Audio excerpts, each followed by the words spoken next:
Alors, je vais vous rappeler vraiment toutes les actions de la filière et notamment sur cette année.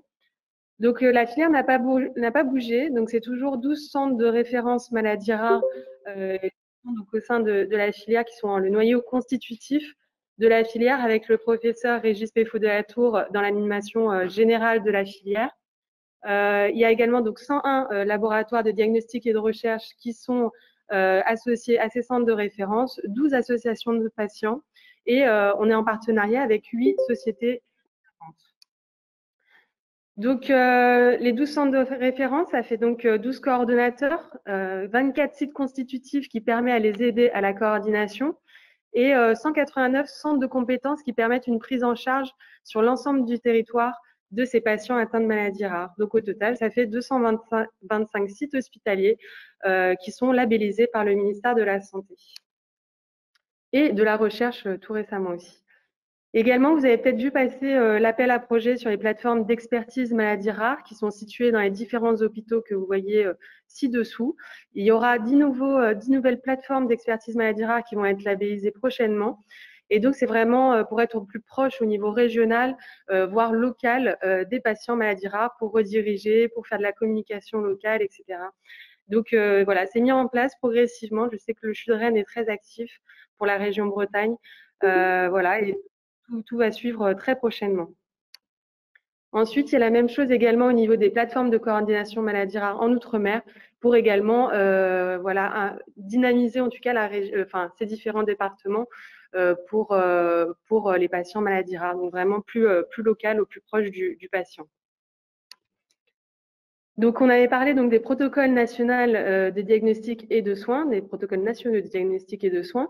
Donc, on a déjà 4 PNDS qui sont en ligne sur le site de la HAS. Vous pouvez également les retrouver sur le site Marie et sur les sites des différents centres de référence. Et puis, normalement, d'ici fin juin 2021, vous aurez donc les 5 prochains PNDS, angioedème, amylose, DIH, histiocytose et CHU. Qui devront donc être prochainement publiés et qui avaient répondu donc à l'appel à projet 2019 soutenu par le ministère de la Santé. Donc, on a soumis donc dans l'appel à projet 2020 de nouveaux PNDS, les 5 PNDS que vous voyez ci-dessous. Et donc, la DGS vient de nous annoncer un peu en avant-première qu'il devrait être financé également par le ministère de la Santé et donc être validé et mis en ligne d'ici les 14 mois prochains. Bien sûr, avec le Covid, ça n'arrange pas les choses, mais bon, on espère qu'ils seront publiés très prochainement. Ils sont déjà bien avancés en tout cas. Également, donc on a parlé du PFMG 2025, donc ce qui permet aux patients d'accéder à un séquençage très haut débit de son génome. Donc on avait soumis 4 préindications au séquençage: aplasie médulaire, déficit immunitaire, neutropénie chronique et histiocytose. Voilà, histiocytose qui est en train de débuter petit à petit. Sinon, les autres, je crois qu'ils ont déjà envoyé quelques échantillons au niveau des plateformes de séquençage. Et pour ce qui est de l'éducation thérapeutique du patient, donc ce sont des séances d'éducation qui sont dispensées par les hôpitaux aux patients pour les aider à s'autonomiser dans leur maladie, à avoir aussi des techniques aussi, enfin tout ce qui est prévention de leur maladie, etc. Voilà, sur différentes pathologies. Donc vous avez les 7 programmes ci-dessous qui ont été soumis en 2019 et qui ont été validés, qui sont financés également par le ministère de la Santé et qui devraient donc prochainement voir le jour dans ces hôpitaux. Et également, donc, on a soumis encore de nouveaux programmes d'éducation thérapeutique en 2020 avec les maladies ci-dessous. Et normalement, donc, on aura la réponse très prochainement du ministère pour débuter l'élaboration de ces programmes. Et vous avez peut-être vu également les cartes d'urgence. Donc, on a avancé dessus depuis quelques années maintenant. Et maintenant, toutes les maladies qui nécessitent en tout cas une recommandation de prise en charge dans les services d'urgence ont une carte d'urgence. Donc, on n'a plus que l'amylose AL qui est en cours et qui va vraiment être très prochainement finalisée. Et ces cartes d'urgence seront délivrées en consultation par les médecins des centres de référence et de compétences. Donc voilà, n'hésitez pas en tout cas à dire aux patients voilà, que ces cartes d'urgence existent. Il y a quelques maladies, comme la maladie de Castleman par exemple, qui n'avaient pas besoin de recommandations spécifiques dans les services d'urgence. On vous a parlé brièvement aussi de BAMARA, donc la base maladie rare du ministère de la Santé, pilotée en tout cas par le ministère de la Santé. Donc c'est un déploiement qui s'est fait dans les hôpitaux depuis avril 2018 et qui continue toujours à être déployé. Donc on a au sein de la filière Engie Bagouandine, qui est notre chargé de mission sur BAMARA, sur les RCP, sur le médico-social, et donc qui est là pour répondre à l'ensemble des questions des centres de référence et de compétences qui ont accès à cette base de données. Et qui également les forment lorsque leur hôpital est déployé avec donc BAMARA. Donc ça peut être soit une saisie en ligne, soit une saisie à partir directement du dossier patient informatisé dans leur hôpital quand il est en mode connecté. Et autre chose aussi, n'oubliez pas que vous pouvez soumettre vos dossiers patients aux différents centres de référence.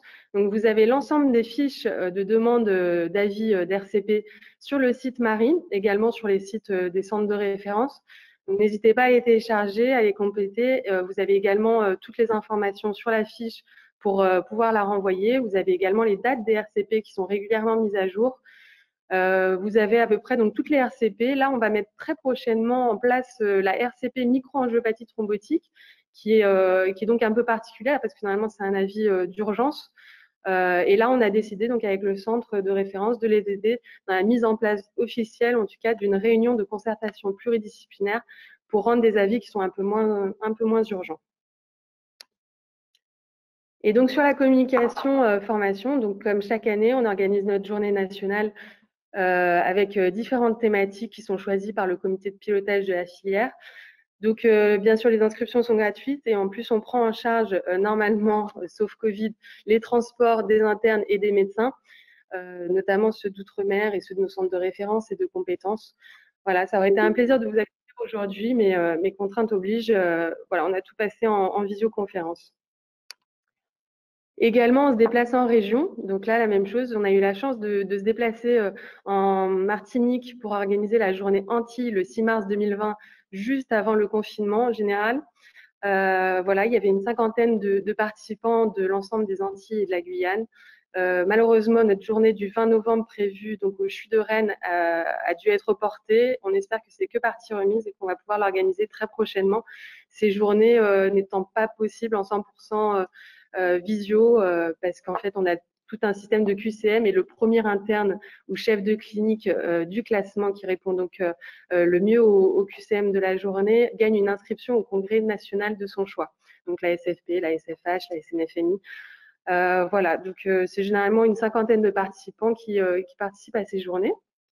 Et on organise donc la veille de notre journée nationale. Donc hier, on a organisé une rencontre annuelle des associations de patients sur des thématiques qu'ils choisissent en atelier pour pouvoir échanger directement avec les associations de patients et voir quels axes on peut mener avec eux. Sur Internet, vous avez également donc différentes vidéos qui sont donc experts témoins, donc c'est avec un médecin expert et un patient ou un parent d'un petit patient atteint de maladie rare. Donc vous avez l'ensemble de ces vidéos qui sont accessibles sur la chaîne YouTube de la filière et sur le site internet. Et tout récemment, on a mis en ligne donc la vidéo Je suis atypique. Elles sont en français et en anglais, sous-titrées en anglais. Et comme l'a souligné la DGS aussi, on a fait des émissions médicales en ligne. Donc elles sont, si vous les avez ratées, il n'y a aucun souci. Elles sont disponibles en replay sur notre chaîne YouTube et sur Marie. Donc les dernières, là, on avait enchaîné donc le 2 octobre amylose et histiocytose et le 12 octobre diagnostic histologique des histiocytoses avec des lames présentées en direct depuis Internet. Et comme chaque année, donc on envoie 2 internes ou plus parfois pour aller au congrès américain d'hémato, donc l'ASH. Et donc cette fois-ci, il ne sera pas suivi de la publication d'une revue post-ASH, mais on va espérer faire une soirée post-ASH pour retransmettre l'ensemble des communications importantes autour des maladies rares immunohématologiques qui ont été présentées à ce congrès. Voilà, ça sera une soirée soit en présentiel, mais ça risque d'être compromis, soit ça sera une web émission comme on a l'habitude de le faire. Et on est bien sûr présent au congrès SFH et SNFMI, donc qui sont vraiment nos deux spécialités au sein de la filière qui sont assez fortes, donc l'hémato et la médecine interne. On était présent au congrès SFH en septembre et on sera encore présent donc en décembre à la SNFMI qui sera en webconférence également. Et puis, bien sûr, on n'oublie pas les médecins de première ligne qui sont les pédiatres, les médecins généralistes, les urgentistes. On a un stand interfilière pour sensibiliser au diagnostic maladie rare. Et on a une newsletter aussi semestrielle auquel vous pouvez vous abonner depuis notre site internet, voilà, qui comprend l'agenda et les dernières actualités autour des maladies rares immuno-hématologiques. Également, donc, on a un enseignement en ligne depuis janvier 2019, donc un MOOC Marie, qui est ouvert aux inscriptions sur CV et lettres de motivation. Il est ouvert donc gratuitement à tous les internes, pharmaciens, médecins, tous ceux qui sont francophones aussi, parce qu'on a reçu beaucoup de demandes d'inscription du Canada, du Maghreb. Voilà, c'est ouvert vraiment à tous médecins professionnels médicaux. Et donc, on est déjà à plus de 500 apprenants sur la plateforme, avec 70 certificats déjà délivrés. Et également dans la communication, toujours, on a mis en place un PTI en 100 questions avec les centres de référence, donc des cytopénies auto-immunes de l'adulte et de l'enfant, qui est disponible auprès des centres de référence et de compétences. On espère poursuivre sur cette lancée avec différentes pathologies en partenariat avec les associations de patients. Donc, ils sont disponibles en version papier et en version numérique aussi sur le site de la filière et des centres de référence. Et enfin, donc pour la recherche, vous avez peut-être vu passer donc l'appel à projet 2020 de la filière, où on attribue 3 bourses de 15 000 € cette année à 3 projets. Donc cette année, on a sélectionné un projet sur la maladie de Fanconi, un autre sur le purpura thrombotique thrombocytopénique et un autre sur le déficit immunitaire combiné lié à l'X. Et donc on aura le plaisir de suivre l'avancement de leur projet à la journée nationale 2021 de la filière.